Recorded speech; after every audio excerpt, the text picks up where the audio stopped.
OK, we're going to kick off with Thursday's Mail, and obviously this is everywhere, Josh, isn't it? It's obviously it's the big story. Boris Johnson has combed his hair.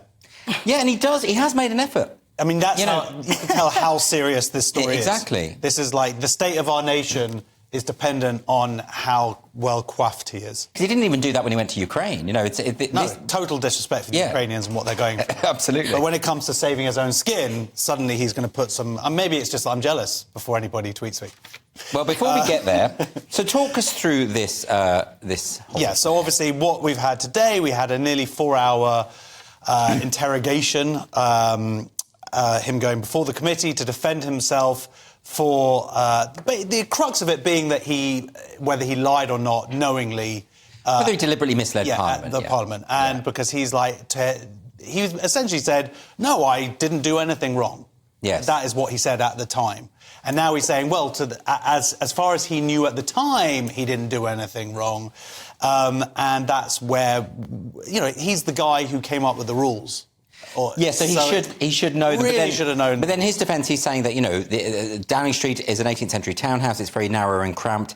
He thought that they were observing social distancing rules as much as was possible. When you're sipping champagne, it's really important that you might be close to something. Cressida, you're taking a different view here, I think. Yeah, I agree with Sarah Vine at the Mail. I think it wasn't just about this, was it? It was about the whole past 3 years. It's just, at the very least, it's in bad taste, isn't it? When we're all sitting at home, unable to see our loved ones. Don't you feel some rage? Oh, well, absolutely. The thing is that there were people, a frontline worker was fined £500 for sitting in their car after a shift, eating some fast food. So the idea that he's breaking the rules that he set, it does make me angry. Yeah, OK, but we can all talk about the breaking of the rules, but the key point about this is whether he did it, whether there was any mendacity here. It strikes me that from what I've seen so far from the committee, they won't be able to prove mendacity. They might come up with this verdict and say it was reckless, but they can't prove... the only smoking gun they've got is the testimony of Dominic Cummings.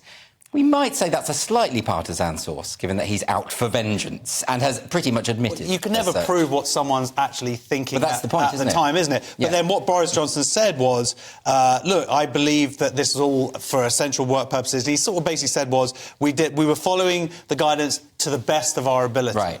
Now, as is pointed out by Sir Bernard Jenkin, who's a senior Tory MP, who was very much on the attack today against Boris Johnson. Yeah. If Boris Johnson had said that in Parliament, then there wouldn't be any of this stuff. There wouldn't be a problem. The fact that he was so emphatic, there were no rules broken. Can you see however, how this might actually work in Boris's favour ultimately? Insofar as a lot of people who are supporting him at the moment think that this is like a cabal, a Remainer cabal, who basically want to prevent him from going back into number 10, ultimately.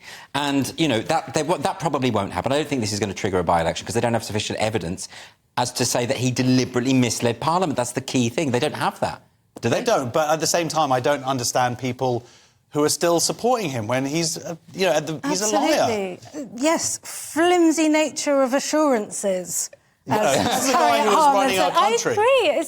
Sure, but I'm just talking about what the committee is there to achieve, and I just don't think it can achieve. I don't think there is a smoking gun here. In that sense, yes, but I still think that anybody with half a brain why are people still defending him in terms of like he did wrong? It's obvious he did wrong. We can't necessarily prove it, but come on, he was running the country. He knew the rules. He said, "I didn't do anything wrong," and then there's all these photos of him doing wrong. But do you take my point that this could be interpreted as a partisan affair?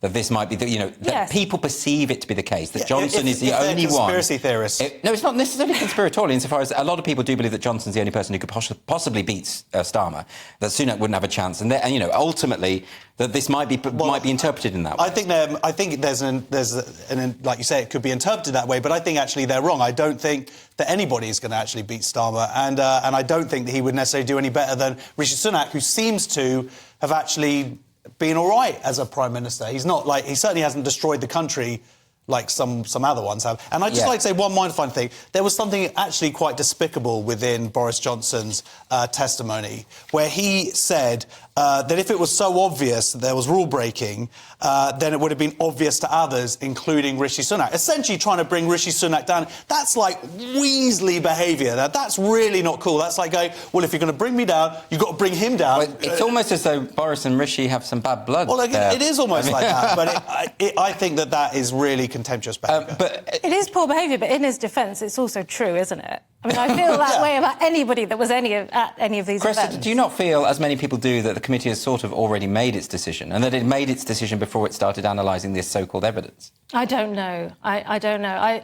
No, I don't know. You don't think so? You think it's definitely so? I'm putting the question to you.